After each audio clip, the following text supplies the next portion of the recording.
Sir నమస్తే. Sir నమస్తే అన్న. నమస్తే అన్న. టేజర్ చించి ఆరేశారు.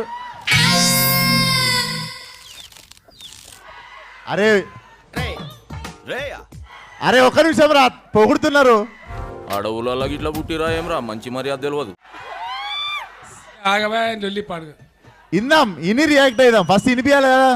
చెప్పేది తిని కదా, ఇంటి వినాలి కదా, బుర్ర ఉండాలి కదా. టేజర్ చించి ఆరేశారు. Thank you so much sir. Question వినిపిస్తలేదురా ప్లీజ్. అరే ఇందాక నుంచి చూస్తున్నా, మాటకు ముందో రా చివరిలో రా జాయిన్ చేస్తున్నారు, ఇదేం పద్ధతి లేదురా. ఇంత మ్యాడ్ ఫ్యాన్ ఫాలోయింగ్ ఉంది మీకు.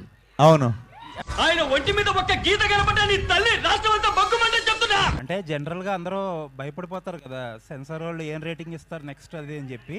మనల్ని ఎవడు రాయిపోయింది అక్కడ సార్ కొత్తగా ఏదైనా చేయాలంటే ఇట్లనే చేయాలి సార్, తప్పదు. ఇంకా నమస్కారం, విశ్వక్ గారు ఇక్కడ ముందే అక్క అక్క అంటావురా నన్ను. యూత్ ని ఉద్దేశించి ఇలాంటి డ్రగ్స్ మూవీ తీయడం అవసరం అంటారా? ఇప్పుడు చాలా ఉన్నాయి టీజర్లా, మీకు అవే కనిపిస్తున్నాయి. అల్లుడు నువ్వు తగ్గొద్దు, నువ్వు వెనకడుకోవద్దు, మ్యాటర్ ఏంటో తెలిపోవాలి. కదా పబ్ లోనే తీసారు కదా, మనకి ఏవి ఇష్టమో అవి ఎక్కువ కనిపిస్తుంటాయి అంతే.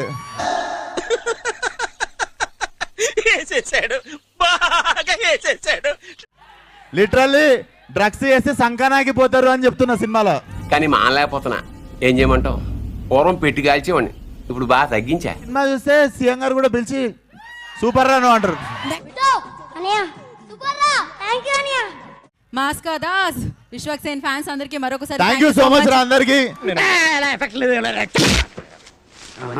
అలా వెళ్లే ముందు ఛానల్ ని సబ్స్క్రైబ్ చేయొచ్చు కదా.